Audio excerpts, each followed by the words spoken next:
దేవుడు మనకు అనుగ్రహించిన వాక్య భాగము రాజులు 2వ గ్రంథము. బైబిల్ ఉన్న వారందరూ చూడండి. రాజులు 2వ గ్రంథము 4వ అధ్యాయం. రాజులు 2వ గ్రంథము 4వ అధ్యాయము 2వ వచనాన్ని నేను చదువుతాను. నాతో కలిసి అందరూ దగ్గరగా చెప్పండి. రాజులు 2వ గ్రంథం 4వ అధ్యాయము 2వ వచనం. ఎలీషా, నా వలన నీకేమి కావలెను? నీ ఇంటిలో ఏమి ఉన్నదో అది నాకు తెలియజెప్పుమనేను. కొంతమంది నోరులే తెరవాల, పాపం నోరు తెరవడం చేత కాదేమో. మళ్ళీ ఇప్పుడు ఒకసారి ప్రయత్నం చేయండి. ఎలీషా, నా వలన నీకేమి కావలెను? నీ ఇంటిలో ఏమి ఉన్నదో అది నాకు తెలియజెప్పుమనేను. దేవుడి వాక్యము ద్వారా మనందరితో మాట్లాడునుగాక. ఇక్కడ మనందరికీ కలిగి ఉన్న సమస్య, ఒక ఇంటిలో ఒక ఆమె కలిగి ఉన్నది. మనందరికీ ఉన్నది ఈ సమస్య. కొంచెము ఎక్కువ తక్కువ అందరికి అప్పు ఉండేది. ఆమె ఉండేదా? కనీసం రేపు ఇస్తామని ఈరోజు అప్పు అయింది తెచ్చుకుంటాం, ఏదో ఒక షాపులోనో ఎక్కడో చోట. కాబట్టి అప్పు అనేది అందరికీ ఉంటుంది సహజంగా. అయితే అదే ఒక సమస్య ఇక్కడ ఒక స్త్రీ ఒక ఇంటిలో ఎదుర్కొంటూ ఆ సమస్యను బట్టి దైవజనుని యొద్దకు వచ్చి, ఆ దైవజనుడు ఎవరు? ఎలీషా గారు. ఎలీషా గారు ఎవరి శిష్యుడు? ఏలియా గారి శిష్యుడు.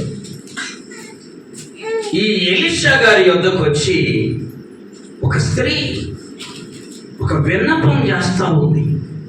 చూడండి, బైబిల్లో మనందరి కొరకు దేవుడు అన్ని విషయాలు వ్రాయించాడు. ఆమె అన్ని విషయాలు ఉన్నాయి. అప్పుంటే ఏం చేయాలి? జవాబు ఉంది బైబిల్లో. అనారోగ్యం ఉంటే ఏం చేయాలి? జవాబు ఉంది బైబిల్లో. అననుకూల పరిస్థితులు వస్తే ఏం చేయాలి? జవాబు ఉంది బైబిల్లో. అన్నిటికీ దేవుడు ముందుగానే వాక్యములో వ్రాయించాడు. అయితే మనం ఏం చేస్తామంటే, ఇప్పుడు చెప్పండి, నీకు అప్పు ఉంది, నువ్వేం చేస్తావు? అమ్మా, ఇంకెవడు అప్పిస్తాడా అని వాడి గురించి ఆలోచన చేస్తాం. ఏం అనుమానం లేదు ఇందులో. మనకు అప్పు ఉంది, ఏం చేస్తాం? ఆ అప్పు తీర్చడానికి ఇంకెవడు అప్పిస్తాడా అని ప్రయత్నము చేస్తాం. ప్రార్థన ఎవడు చేయొచ్చు? ప్రార్థన ఎవరు? ఒకవేళ భక్తి ఉంటే అప్పు అడగడానికి అడుగుతున్నామే, వాడికి మన మీద దయగలుగునట్లు సహాయం చేయమని ప్రార్థన. అసలు అప్పు నువ్వు తీర్చయ్యాని దేవుని మనము ఎన్నడూ ఎవరు కూడా అడగరు. ఈరోజు ఒక సత్యం నేర్చుకుందాం. దేవుడు మన అప్పులను తీర్చగలిగిన వాడు. ఆమె ఎవరితో పని లేకుండా మన దగ్గర ఏముంటే దానితోనే అప్పు తీర్చే దేవుడు. అందుకని ఈ వాక్యంలో చాలా శ్రేష్టమైన మాట ఏంటంటే, ఎలీషా గారు అంటాడు, నీ ఇంటిలో ఏమున్నదో అది నాకు తెలియజేయు. నీ ఇంటిలో ఏమున్నదో అది నాకు తెలియజేయు. ఇది ఈ వాక్యం యొక్క టైటిల్. నీ ఇంటిలో ఏముందో నాకు చెప్పు, నాకు తెలియజేయు. మనం చేసే పొరపాటు ఏంటంటే, మన ఇంటిలో ఏముందో జనాలందరికీ చెబుతాం. అనుమానము లేదు, దేవుడికి మాత్రం పూర్తిగా చెప్పు. మన ఇంటిలో ఏముందో దాని ముందు దేవునికి చెప్పాలి. ఆమె దేవుడు ఈరోజు ధైర్యంతో ఈ వాక్యం విని అందరు వెళ్ళిపోయేటప్పుడు ధైర్యంతో వెళ్ళాలా. నా అప్పు తీర్చే దేవుడు నాకు ఉన్నాడు. మన ఇంటిలో ఏముందో అది నీ దృష్టికి ఇవ్వలేదేమో, దేవుడు దానితోనే నీకున్న సమస్యను తీర్చగలడు. చూద్దాం, చూడండి. ఎలీషా గారి దగ్గరికి ఒక స్త్రీ వచ్చింది. ఇప్పుడు చదవండి, మొదటి వచనం నుండి. అంతటా ప్రవక్తల శిష్యులలో ఒకని భార్య, నీ దాసుడైన నా పెనిమిటి చనిపోయిన, అతడు యెహోవా యందు భయభక్తులు కలవాడై ఉండెనని నీకు తెలుసు. ఇప్పుడు అప్పులవాడు నా 2 కుమారులను నీ దాసులు వారి దాసులుగా ఉండుటకై వచ్చి ఉన్నాడు. చూడండి, అసలు ఈ మాట, ఈ క్రమం స్త్రీలో తక్కువ మందిలో ఉండింది. ఆమె ఆమె ఎక్కువ మందిలో ఉండదు. తెలుసా ఎందుకని?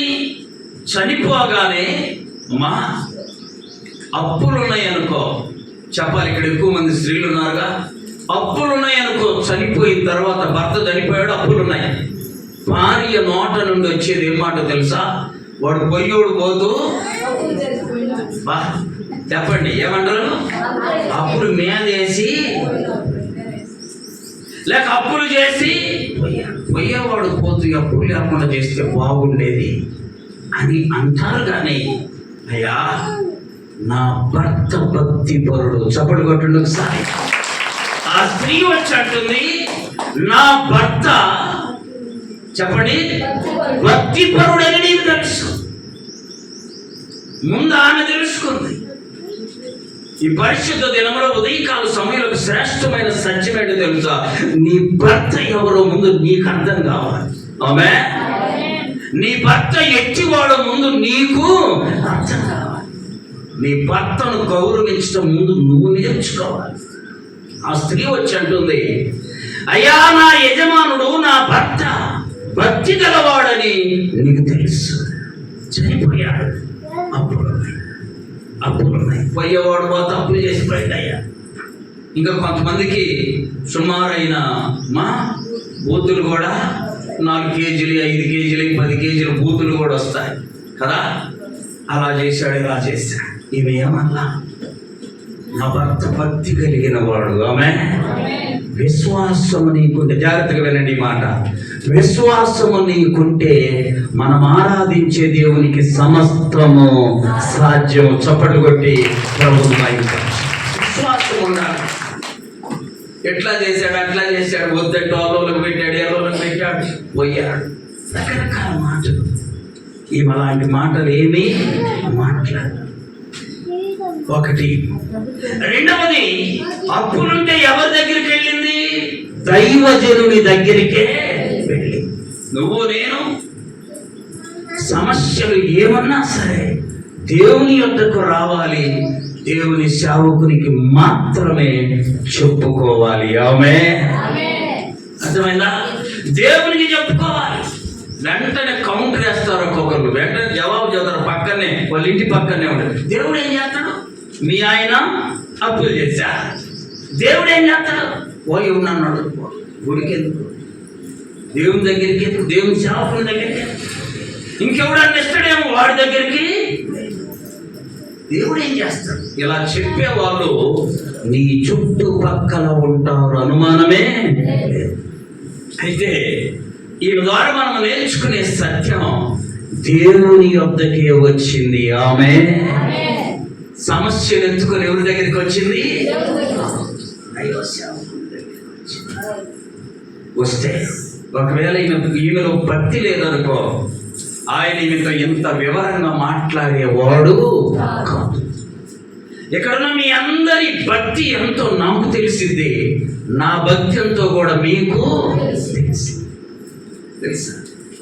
ఎలీషా గారి దగ్గరికి వచ్చామంటుందయ్యా, నా యజమానుడు భక్తి కలిగినవాడు, చనిపోయాడు, అప్పులో వచ్చి నా 2 కుమారులను చేసుకుపోబోతున్నా అని ఎలీషాకు మొరపెట్టిందంట. ఆమె చెప్పడము వేరు, చెప్పాలి, మొరపెట్టడము. మొరపెట్టడం అంటే తెలుసా? బాగా తెలుసు మనకి. ఒక ఆయన బస్ స్టాండ్లో కూర్చొని ఉన్నాడు. నేను ప్రార్థనకు వస్తుంటే ఏందన్నా నేను కూర్చున్నాను. అయ్యా 200 ఇస్తానంటే నేను నన్ను నుంచి ఒకటి కోసం తిరుగుతా ఉన్నాను. వాడు ఇక్కడికి వస్తానంటే వాడు కూర్చొని ఉదయం వచ్చి కూర్చుందయ్యా, ఇంకా వాడు రాలేదు. 200 నిన్న కూడా తిరిగాయ్యా చెప్పాడమ్మా. నేను వెంటనే 200 ఇచ్చి చర్చికి పదాన్ని అంటే ఇంకో 200 ఇవ్వండు. చూసావు ఎంత అన్యాయం. నేను 200 పూర్తి చేసి ఇచ్చి ఇక చర్చికి పదా అని అంటే ఇంకో 200 ఇవ్వమా. నేను ఆ 200 లాక్కొని చర్చికి వచ్చింది. ఎందుకు రానివాడికి ఆ 200 కూడా వేస్ట్. అంటే మనుషుల దగ్గర మొరపెట్టడమే నేర్చుకుంటున్నాం. దేవుని దగ్గర మొరపెట్టేది చాలా మందికి అలవాటు తక్కువ.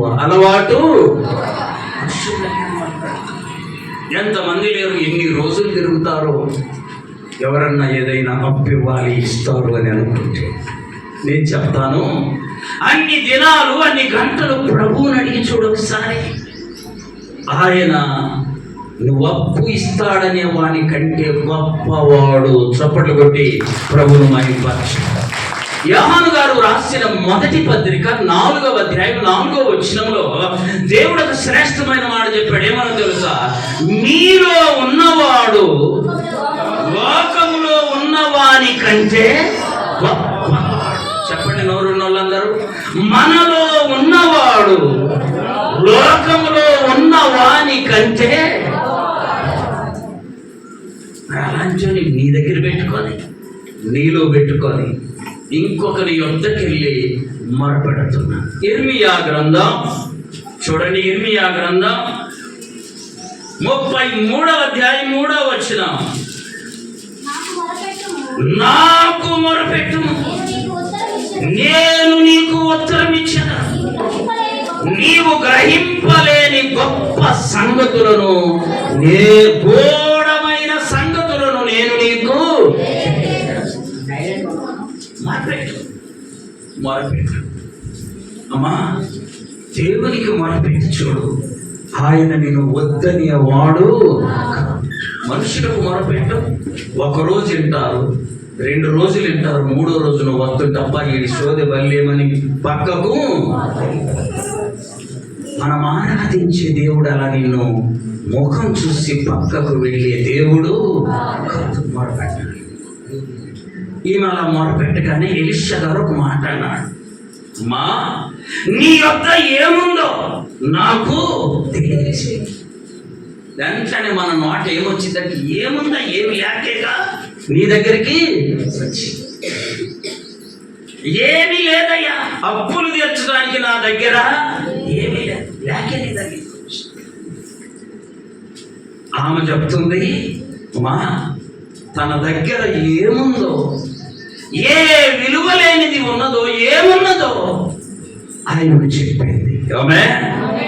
మన దగ్గర ఏమున్నదో అది మనకు విలువ లేనిదిగా కనబడవచ్చు, కానీ దానితోనే దేవుడు అద్భుత కార్యాన్ని చేస్తాడు.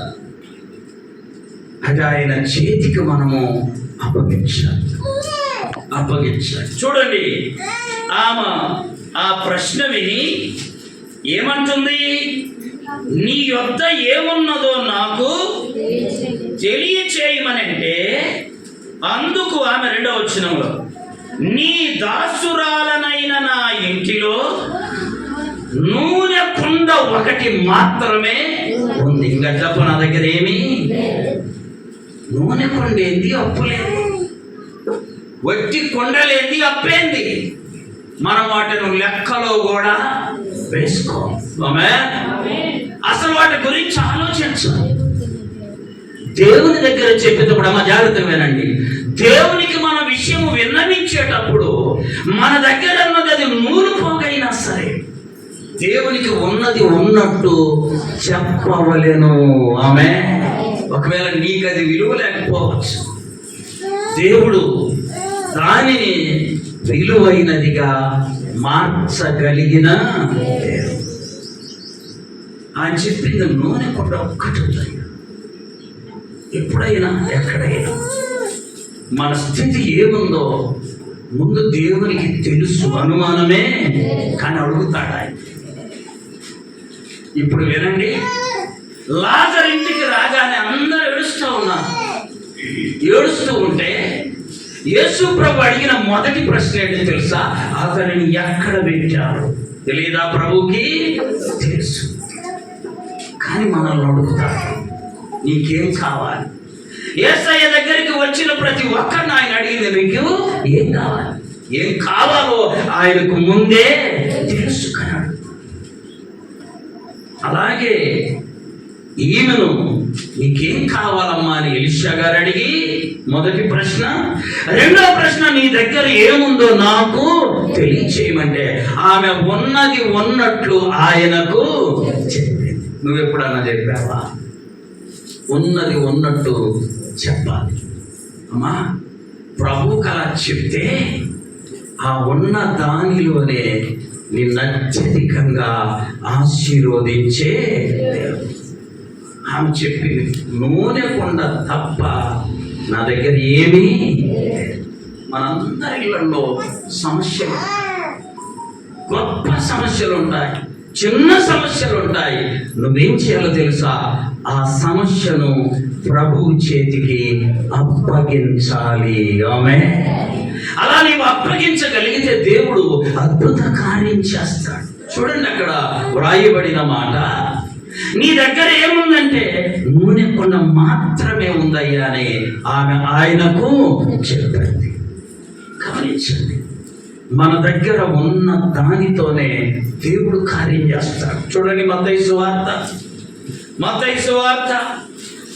15వ అధ్యాయం 34, 35, 36 వచ్చిన యేసు, నీ యొక్క ఎన్ని రొట్టెలున్నవి అని వారిని అడుగగా వారు 7 రొట్టెలను, అయినను ఎంతమందికి వేడ సరిపోతాయి? ఎంతమందికి అక్కడ సరిపోతాయి? ఒక అద్భుతమైన ఉపమానమే ప్రభువారు మనందరి నిమిత్తము చెప్పిన ఉపమానమే. చాలా మంది ఉన్నారు, 7 రొట్టెలు ఉన్నాయి, కొన్ని చిన్న చేపలు ఉన్నాయి. వెంటనే చెప్తూ వాళ్ళు అన్నారు, ఇంతమందికి ఇవి ఎక్కడ సరిపోతాయి? ప్రభు వాటిని ఆశీర్వదిస్తే చెప్పాలి, వేల మందికి ఆహారముగా సరిపడినవి. ఆమేన్. చప్పటి కొట్టి ప్రభువును మహిమపరచు. ఉన్నదేన్ని 7 రొట్టెలు. ఇంకొక చోట రాయబడింది 5 రొట్టెలు, వేల మందికి సరిపోయాయి. మనకు మొదట వచ్చే ప్రశ్న ఇది, ఎంతమందికి సరిపోతాయి? ఎంతమందికి సరిపోతాయి? కానీ దేవుడు వాటిని ఆశీర్వదిస్తే ఆయన చేతిలో వాళ్ళు తెచ్చి ఆయన చేతిలో పెట్టారు. ఆ చేతిలో పెట్టబడిన వాటిని ఆయన విరిచి ఆశీర్వదించాడు. నీకు నాకున్న సమస్య ఈ పరిశుద్ధ దినంలో అది ఏమైనాను సరే, ఎలాంటిదైనాను సరే, ప్రభు చేతుల్లో పెడదాము. ఆమె మన దగ్గర ఉంచుకోవడం కాదు, ఏం చేయాలి? ప్రభు చేతిలో పెట్టాలి. అప్పుడు దాన్ని ఆయన విరుస్తాడు.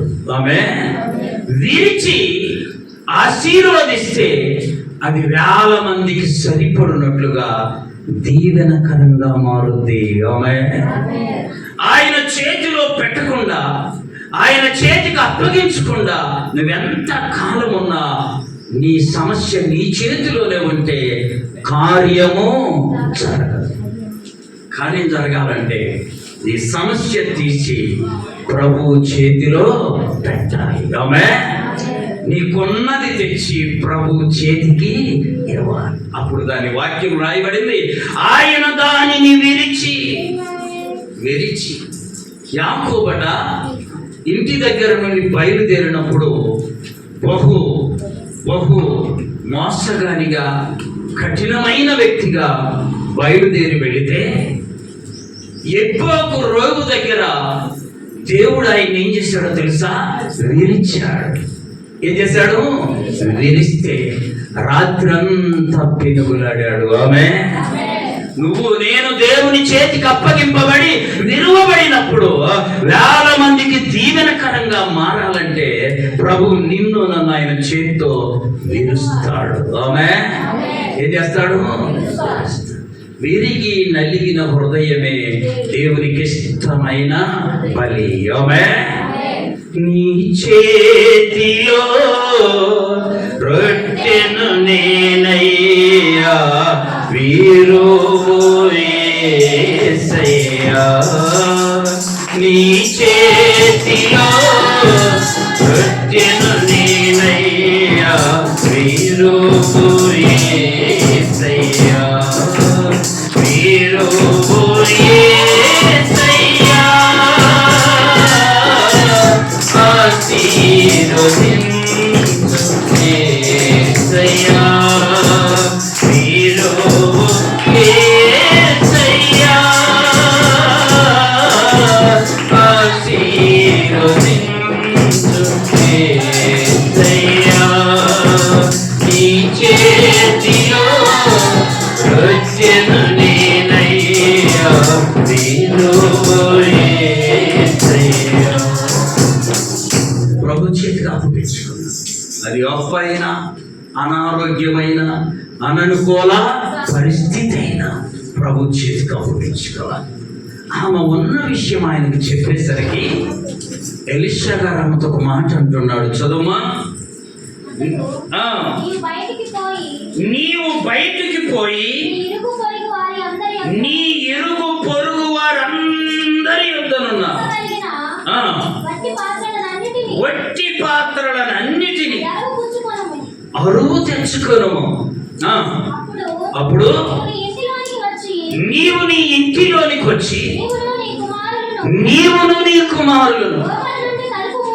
అబ్బా, ఎంత గొప్ప రహస్యం. సమస్య ఉందమ్మా, నేర్చుకుందాం.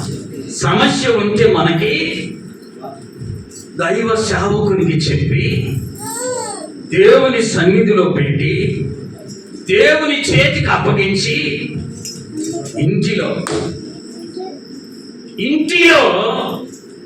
ఇంటిలోనికి వచ్చి తలుపు వేసుకున్నా. తలుపు వేసేసా. నువ్వు వెళ్ళి ఆ పని చేయమని చెప్పాలా దేవుడు. ఎలీషా ద్వారా ఏం చెప్పాడు? నీవును, చదవండి, నీ కుమారుడు. ఉన్నది ఎవరెవరు? ఆమె. నీ ఇంటిలో ఏ ఒక్క సమస్య ఉన్నా అందరూ సాగిలపడాలి. ఆమె. నువ్వు ప్రార్థన చేస్తే మీ ఆయన బయట ఉంటే కుదరదు, లేక నువ్వు ప్రార్థన చేస్తే నీ పిల్లలు బయట ఉంటే కుదరదు, లేక ముగ్గురు కలిసి ప్రార్థన చేసి నాలుగో వాడు బయట ఉంటే కుదరదు. ఏ ఒక్కరికి సమస్య ఉన్న ఇంటిలో అందరూ కలిసి ఇంటిలో ఉండి మోకరిల్లి తలుపు వేసుకోవాలి. ఇప్పుడు చూడండి, మత్తయి సువార్త 6వ అధ్యాయంలో ఏమన్నాడు తెలుసా ప్రభు? నీవు ప్రార్థన చేయనప్పుడు ఏం చేయాలంట? నీ గదిలోనికి వెళ్ళి తలుపేయాలి. తలుపు వేయాలి. తలుపు వేసి మాత్రమే ప్రార్థన చేయాలి.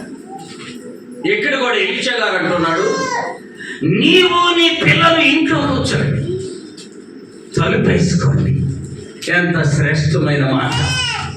తలుపు వేసి ప్రార్థన చేసే అనుభవము నీకు దేవునికి మధ్య బలమైన సంబంధముగా ఉండేది. ఆమె.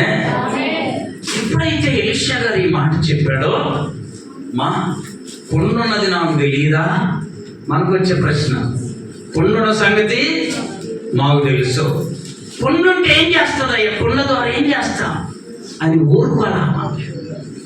దైవజనుడు చెప్పింది చెప్పినట్టు చేసి నువ్వు చేస్తున్నావా? అయ్యా ప్రార్థన చేయ్యా జ్వరము అని మాకు చెప్తే మేము ప్రార్థన చేస్తూనే ఉంటాం. తర్వాత ఒక నెల కనపడింది అనుకో, అమ్మ బాగున్నారా, జ్వరం ఏమైంది, అప్పుడే పోయింది. మరి అప్పుడు పోయి మాకు చెప్పాలిగా. రోజు మేమేం చేస్తున్నాం? జవాబు కొంతమంది చెప్పాలి, సాక్ష్యం కొంతమంది చెప్పాలి. దేవుడు నీ జీవితంలో చేసిన ప్రతి మేలును బట్టి దేవుని సన్నిధిలో నువ్వు చెప్పాలి. అది అనేక మందికి ఆదరణగా ఉంటుంది.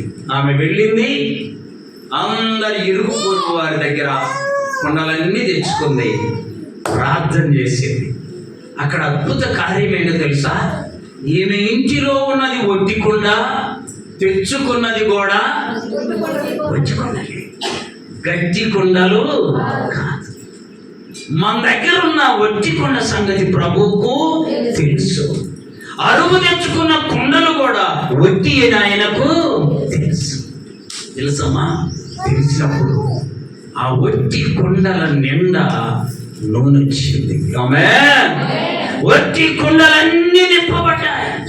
కుండలన్నీ నింపబడ్డాయి. చూడండి, నువ్వు తలుపేసి ప్రార్థన చేస్తే దేవుడు చేసే కార్యం అది. ఆమేన్. తలుపేసి నువ్వు ప్రార్థించగలిగితే నువ్వు, నీ కుటుంబం అంతా, దేవుడు నీ జీవితంలో చేసే అద్భుత కార్యం ఏంటంటే నువ్వు ఊహించనంత గొప్ప మేలును చేస్తాడు. చదువుకున్న వాక్యం, నాకు మొరపెట్టుము, నేను నీకు ఉత్తరం ఇస్తాను, నీవు గ్రహింపలేని ఘోరమైన సంగతులను నేను నీకు. తలుపేసుకున్నావా? మొరపెట్టావా? అమ్మా, తలుపు తీసి మొరపెడుతున్నావా? ఇంకొక ఆత్మీయ అర్థం ఏంటంటే తలుపు హృదయానికి సాదృశ్యం. తలుపు హృదయానికి సాదృశ్యం. ఈ హృదయం అనే తలుపు కూడా మోసేసేయాలి. ఎట్లా ప్రార్థనలో కూర్చున్న కొంతమందికి వేరే ఆలోచనలు వస్తూ ఉంటాయి. వారి తలుపు వేయబడినప్పుడు నీవేమి అడుగుతున్నావో ప్రభువారు ఆలకించే దేవుడై ఉన్నాడు. ఆమె చూడండి, ఆమె కుండలు తెచ్చింది, కుండలు ఇంట్లో పెట్టింది, పిల్లలతో కలిసి చెప్పాలి ప్రార్థించి. తక్కువ మంది చెప్పాలి, పిల్లలతో కలిసి. నువ్వు ఎప్పుడు అన్నట్లా చేసినావు? ఒక పిల్లని ఇక్కడ పెట్టుకొని, ఒక పిల్లని వైపు పెట్టుకొని ప్రార్థన చేసే అనుభవము ఏ తల్లికి ఉంటుందో ఆ కుటుంబం దీవెనల గృహముగా మారునుగాక. మనకొచ్చి దరిద్రమంతా పిల్లలు ఎవడో ఉంటారో ఏం ప్రార్థన చేస్తారు, భర్త ఎవడో ఉంటాడు వీళ్ళు ప్రార్థన చేస్తారు. కార్యము జరగదు. కార్యము బిడ్డలను పెట్టుకో, నీ భర్తను బ్రతిమాలుకో. అందరూ కూర్చోండి, తలుపు వేసుకోండి, ప్రార్థన చేయండి. నీ ఖాళీ కొండ ఉందే, నీ ఖాళీ బీరువా ఉందే, నీ ఖాళీ గోతం ఉందే, నింపబడునుగాక. చప్పటి కొట్టి ప్రభువును మహిమపరచండి. ఎప్పుడైతే అలా చేసిందో కొండలన్నీ నూనెతో నిండిపోయి ఆమె వెంటనే ఏం చేసింది? 2 కొండలు ఈ కొడుకు, 2 కొండలు ఆ కొడుకు ఇచ్చి మళ్ళా తలుపు అలాగే ఉంచి దైవజనుడి దగ్గరికి వెళ్ళింది. ఆమె ఈ క్రమం చాలా మందికి ఉండదు. అమ్మా, మేలు జరిగితే దేవుని దగ్గరికి వచ్చేవాళ్ళు చాలా తక్కువ, మరలా వచ్చి చెప్పేవా. ఎలీషా గారి దగ్గరికి మరలా వచ్చింది. నువ్వు వచ్చావా? బైబిల్లో 10 మంది కుష్టి వ్యాధిగ్రస్తులు మా యేసయ్య దగ్గరికి వచ్చారు. ఆమె ఎంతమంది? 10 మంది వచ్చారు. 10 మంది రోడ్డు మీద మోకరిల్లారు. ఎంత మంచి వాళ్ళు మనకంటే, చెప్పండి. అంతే కదా, రోడ్డు మీద నువ్వు మోకరు వెళ్తావా? ఉందా అందరూ చూస్తున్నారు అంటాం కదండి. కానీ 10 మంది యేసయ్య ఎదుట మోకరిల్లారు. ప్రభు అన్నాడు, అయ్యా నేనేం చేయాలనుకుంటున్నారు మీరు? ప్రభువా, మా కుష్టు వ్యాధిని బాగు చేయి, కుష్టు వ్యాధిని. ప్రభు అన్నాడు, కనికరం కలిగిన వాడు, దయ కలిగిన వాడు కనుక ఆ 10 మందితో అన్నాడు, మీరు వెళ్ళి మీ దేహమును యాజకునికి కనపరుచుకో అనగానే 10 మంది లేచి వెళ్తా ఉన్నారు. పాత నిబంధన గ్రంథంలో కుష్టి వ్యాధికి ఉన్న లక్షణం ఏంటంటే, కుష్టి వ్యాధి ఎవరికైనా వస్తే వాడు ఊరి బయట ఉండాలి, ఊళ్ళోకి వెళ్ళడానికి. వాడు తినే ప్లేటు వేరు, వాడు ధరించుకునే బట్టలు ఎవరు ముంచుకోవడానికి. ఒకవేళ కుష్టి వ్యాధి పోతే యాజకుని దగ్గరికి వెళ్ళి ముందు చూపించుకోవాలి. యాజకుడు ఎస్ నీ కుష్టి వ్యాధి పోయింది అంటే అప్పుడు వాడు పాలెములోనికి రావా, ఊరిలోకి రావా. ఇది క్రమం. యేసు ప్రభువు అన్నాడు, అయ్యా మీరు వెళ్ళి యాజకునికి చూపించుకోపోండి మీ దేహం. వారు వెళుతూ ఉంటే, వారు పోతూ ఉంటే వారి దేహము బాగైంది, వారి కుష్టి వ్యాధి పోయింది. ఎంతమందికి పోయింది? వచ్చింది ఎంతమంది? బాగైంది ఎంతమంది? 9 మంది పదరా ఇంటికి. 9 మంది ఇంటికి వెళ్ళిపోయారండి. ఒక్కడు ఏం చేశాడు తెలుసా? వెనుకకు తిరిగి యేసయ్య దగ్గరకు వచ్చాడు. ఆమె 10 మంది శుద్ధులైతే 9 మంది వెళ్ళిపోయారు. ఒక్కడు తిరిగి ప్రభు యొద్దకు వచ్చి ప్రభు అంటున్నాడయ్యా, మిగిలిన 9 మంది ఎక్కడ? వాళ్ళు శుద్ధులు అవ్వలేదా? అయ్యారయ్యా. మరి ఎక్కడ? ఒకడేమో ఇంటికి పరిగెత్తితే, ఒకడు ఎక్కడెక్కడికి పరిగెత్తాడు ప్రభు దగ్గరికి. నీకు మేలు జరిగినప్పుడు, ఆమె కీడు ఉన్నప్పుడు ఎలా సన్నిధికి వచ్చి కన్నీరు కార్చావో, మేలు జరిగితే కూడా ప్రభు దగ్గరికి వచ్చి ఆనంద బాష్పాలు కార్చాలి. ఆమె చూడండి, ఒక్కడు వచ్చాడంట, 9 మంది రాలా.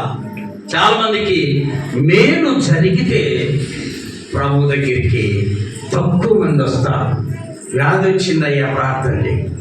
అయ్యా వ్యాధి పోయిందయ్యా, ఇప్పుడు దేవుణ్ణి స్తుతించయ్యా అని చెప్పేవాళ్ళు తక్కువ. చూసారా? ప్రభు అన్నాడు, ఈ అన్యుడు తప్ప, ఎవరంట? అన్యుడు. ఈ అన్యుడు తప్ప 9 మంది రాలేదే.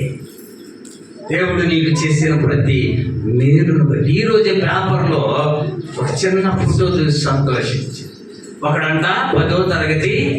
ఎన్ని సబ్జెక్టులు ఉంటాయమ్మా? 10వ తరగతిలు ఎన్ని ఉంటాయి? 6 తప్పాడు. అంటే ఇంకొకటి తప్పిపోడేమో. ఉన్నదే 6 తప్పాడంట. అంటే ఎన్ని పాస్ అయ్యాడు? అసలు ఉన్నదే 6 తప్పేసరికి వాడికి ఏం అర్థం కాక చర్చికి రావడం మొదలు పెట్టిండు. ఆమె అంతకుముందు ఎప్పుడు పిలిచినా చర్చికి వచ్చేవాడు కాదు. ఇక రోజు ప్రార్థన చేసుకుంటుండు, బైబిల్ చదువుతుండు. ఆదివారం చర్చికి రాగానే వాళ్ళ నాన్న సోమవారం ప్రార్థన పెట్టాడు. చప్పట్లు కొట్టి ప్రభు ఎందుకు 6 పాస్ అయిందని కాదు చెప్పాలి, 6 ఫెయిల్ అయి బుద్ధి వచ్చింది. 6 పాస్ అయితే మా వాడు దొరికేవాడు కాదండి, దేవుని మందిరానికి వచ్చేవాడు కాదు. ఫెయిల్ అవ్వడము దేవునికి స్తోత్రం అంటుండ. ఆమె చూసారా? కొన్నిసార్లు నీకు కీడొస్తే అది దేవుని మహిమ కొరకు రావచ్చు. అందుకని వెంటనే దేవుని మీదకి వెళ్ళమాక, దేవునిపై నిందలు వేయడం. ఈమెకు అప్పు రావడం, అప్పు ద్వారా అద్భుతం జరగడం అనేక మంది చూసి దేవుని యందు విశ్వాసం ఉంచడం. అందుకొరకు దేవుడు ఈమె జీవితంలో ఏం తెచ్చాడు? అప్పు తెచ్చాడు. భర్త చనిపోగానే ఆమె జీవితంలో కూడా దేవుడు అద్భుత కార్యం చేశాడు. కొంతమంది మా దేవుడు చేసిన ఆ మేలును బట్టి మరలా దేవుని దగ్గరకు వచ్చి కృతజ్ఞతాస్తుతులు చెల్లించారు. ఈమైతే తిరిగి ఎలీషా గారి దగ్గరికి వచ్చి, చూసారా? వచ్చాయా, నువ్వు చెప్పినట్టుగానే నేను చేశాను. చెప్పాలి మాట, నువ్వు చెప్పినట్టుగానే నేను. మరి మనం చేస్తున్నాము. దేవుడు చెప్పినట్టు చేస్తే. యోహాను సువార్త చదవండి, బైబిల్ ఉన్నవారు 14వ అధ్యాయం 23వ వచనం. యోహాను సువార్త 14వ అధ్యాయం 23వ వచనం. ఒకడు నన్ను ప్రేమించిన ఎడల వాడు నా మాట కైకొనును, అప్పుడు నా తండ్రి వారిని ప్రేమించును, మేము వారి వద్దకు వచ్చి వారి దగ్గర నివాసము. ఎవరి దగ్గర? చెప్పిన మాట. ఒకరికి పెళ్లి చూపులకు పోయారంట. మా పెళ్లి కొడుకు అమ్మాయిని చూడటానికి పోతే అందరూ కూర్చున్నారు, బాగా తిని తాగి అన్నీ జరుగుతాయి కదా. తర్వాత ఆ పెద్ద మనుషులు వీళ్ళందరూ ఒక ప్రశ్న వేశారు, అయ్యా మీ వాడి దగ్గర ఏమన్నా లోపాలు ఉన్నాయా అని అడిగితే, అయ్యా మా వాడి దగ్గర అసలు లోపం అనేది లేనే, ఒక చిన్న లోపం ఉందయ్యా.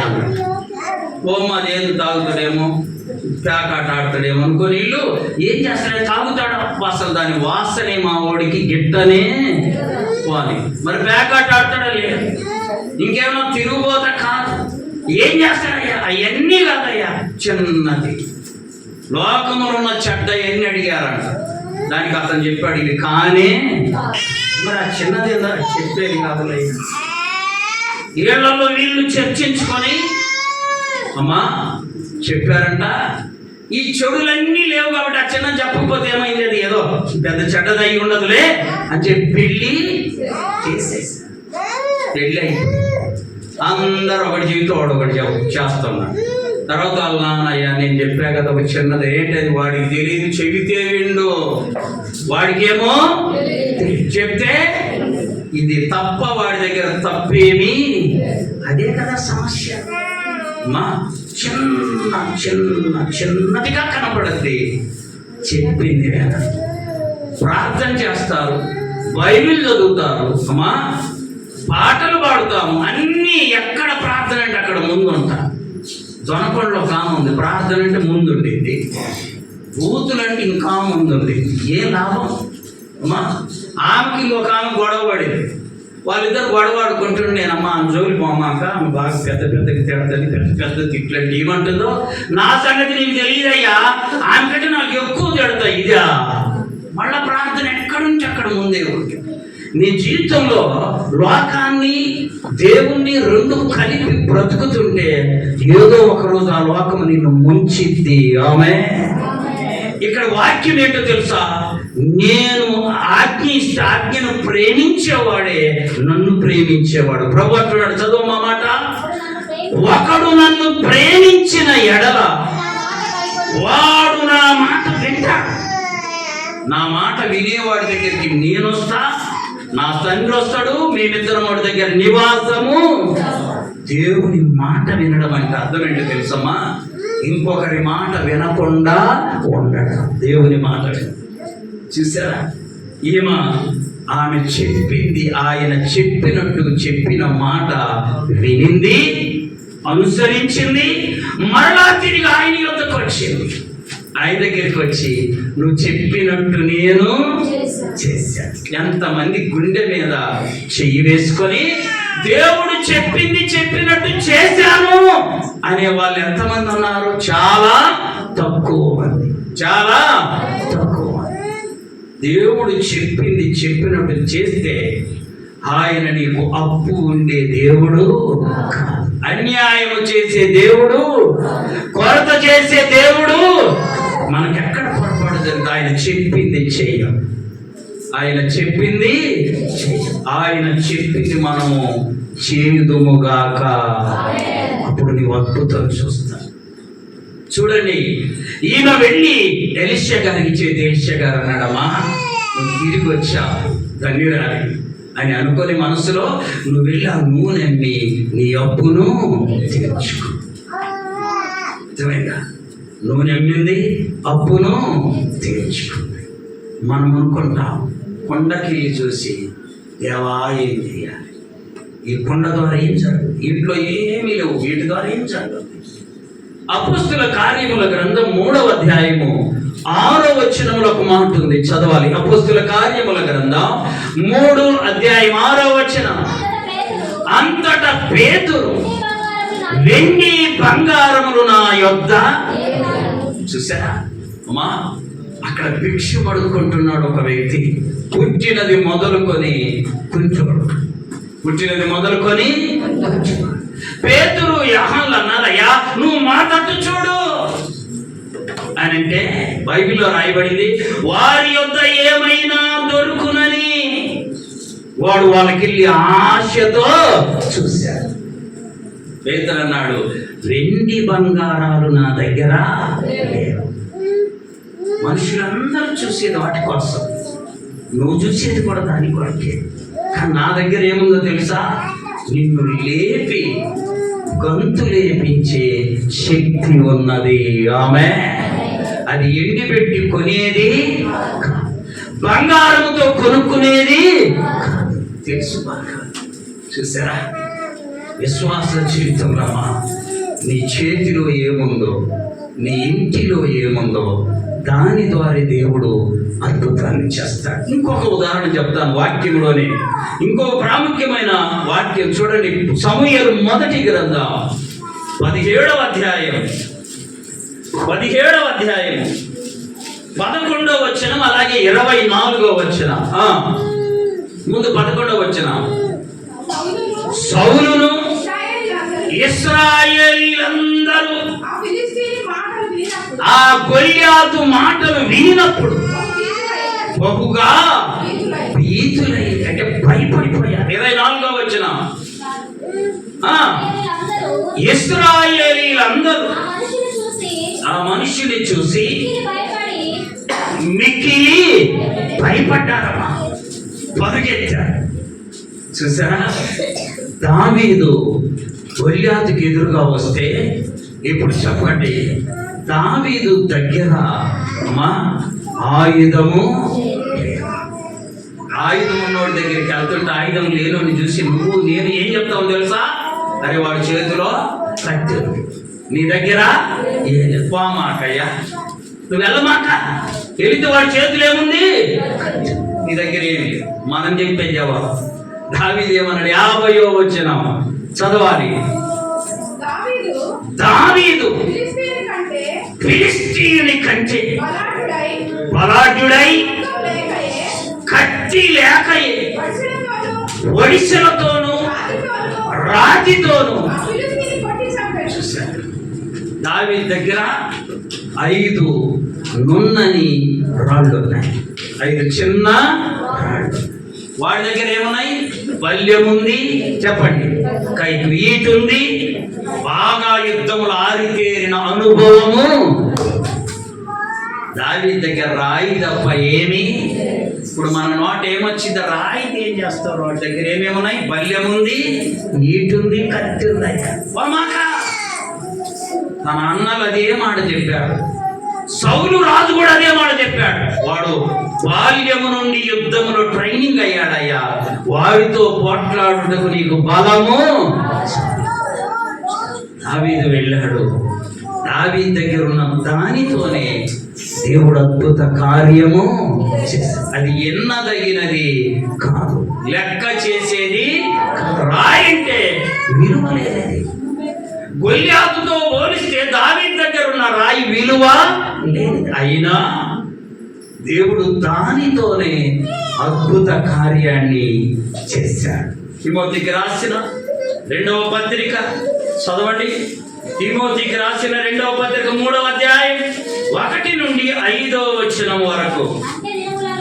అంత్య దినాలలో అపాయకరమైన కాలములు వచ్చునని తెలియను.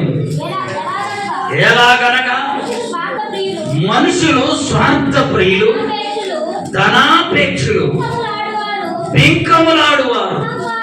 ఈ మొత్తం 19 ఉన్నాయి. ఆడ దొరుకునా ఎన్ని ఉన్నాయి? ఈ 19కి వెళ్ళి చూస్తాం కానీ మనము వాటిని తీసివేసుకొని ప్రభు వైపు చూడగలిగితే, అక్కడ రాయబడింది 5వ వచనం, పైకి భక్తి కలిగిన వారి వలె ఉండి దాని శక్తి వాళ్లకు తెలియదు. అమ్మా, నీ చేతిలో నా చేతిలో దేవుడిచ్చిన ఈ ఖడ్గం ఉందే, 2 అంచుల పదును కలిగిన ఖడ్గం. దీనితో నీవు లోకాలను జయించవచ్చు, లోకములో ఉన్న సమస్తమును జయించవచ్చు. కాబట్టి ఈ వాక్యం పట్టుకోవాలి. చదవండి.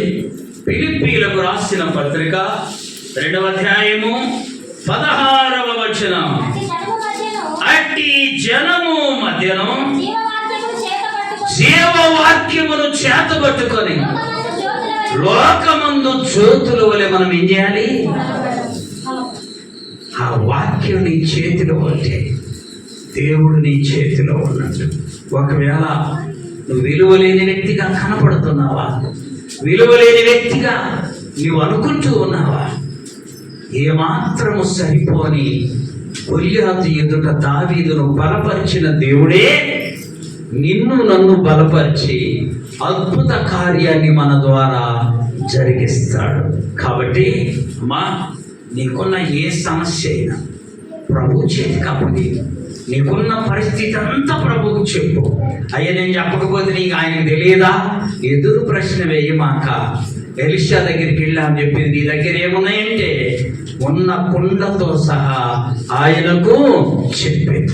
నువ్వు నేను మన వాస్తవ పరిస్థితి ప్రభు చేతికి అప్పగిద్దాం. ఆయన చేతితో మన జీవితంలో అద్భుత కార్యము జరిగించునుగాక. మోకరించండి, ప్రార్థన చేసుకున్నాం.